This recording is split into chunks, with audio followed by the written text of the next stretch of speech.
So let's come back to some focus on this particular problem, and let's look at it for what it is. It's a business that's on the brink. It can go one of a number of ways.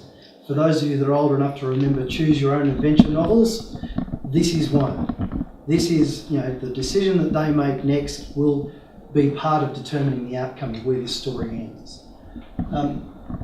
And look, sometimes bad things happen to good people. And sometimes good things happen to bad people. But at the end of the day, it kind of evens out. So there's no point David and Angela sitting around bemoaning the fact that this has happened, because most of it has been of their own doing. There's only been some areas in there that you can control. And one of life's good mottos is, don't worry about things you can't change. So don't worry about things you can't change. If you can't do anything about it, move on.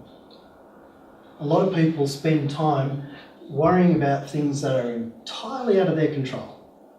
And this gets back to a little bit about KPIs and what's appropriate and what's not. Don't worry about things you can't influence. If you can do something about it, absolutely. But if you can't, there might be some peripheral activities. And this is where individuals, and our proponents in this particular case study, have some opportunity to do something about their own situation. So when we talk about our case study, and when we talk about the issues and the things that we're looking at, there are going to be three major types of problems though the individuals face. There are obviously those financial problems. We've spoken about those.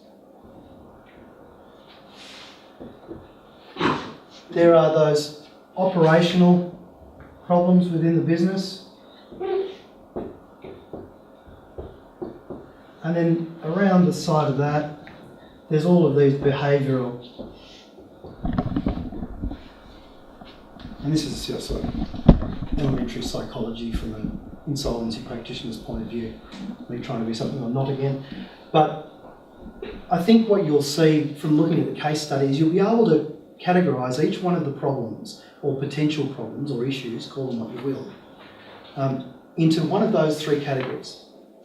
And then applying that test. What can I do about it? Is there something that I can do? And really,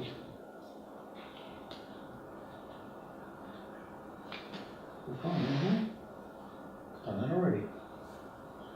It's talking about coin monitoring, but this is where I want to be.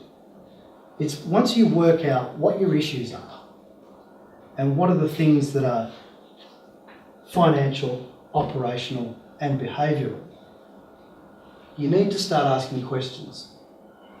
So in this instance, what's changed?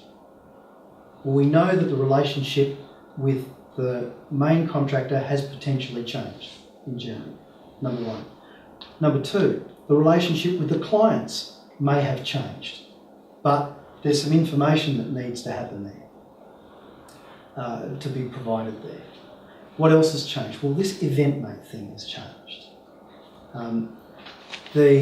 The relationship with their super fund and what's going into the super fund and so on, that's changed a little bit. There are cracks potentially starting to emerge in their personal relationship. That's changed.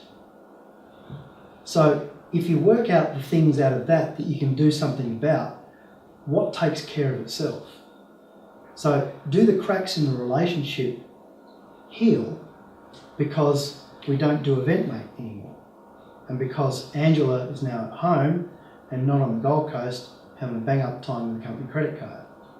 Now we can read into that very throwaway scenario I put at the end about what she might or might not be doing, and whether it's a true while the cat's away scenario or not.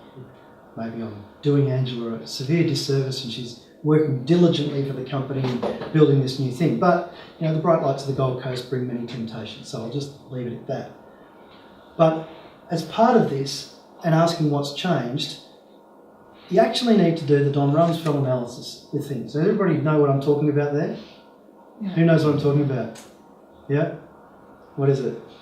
Well, you rattled off the whole thing about known unknowns and unknown unknowns. And That's right. It's exactly that. Well, it was actually ridiculed because of the speed he ran it off, but if you listen to it in slow, in If slow you speed, slow- it's absolutely spot on. It makes sense. Now, in any problem, there are known knowns. God, I'm going to misspell all this. And there are known unknowns. Or whatever that ends up being. So there are things that we know, and there are things that we know that we don't know. Make sense? Keep with me. Then there are unknown knowns. There are things that we don't know that other people do that we need to know.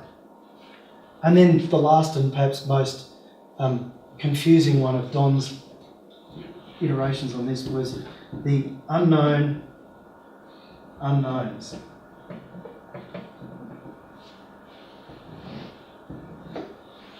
And put simply, that's you don't know what you don't know.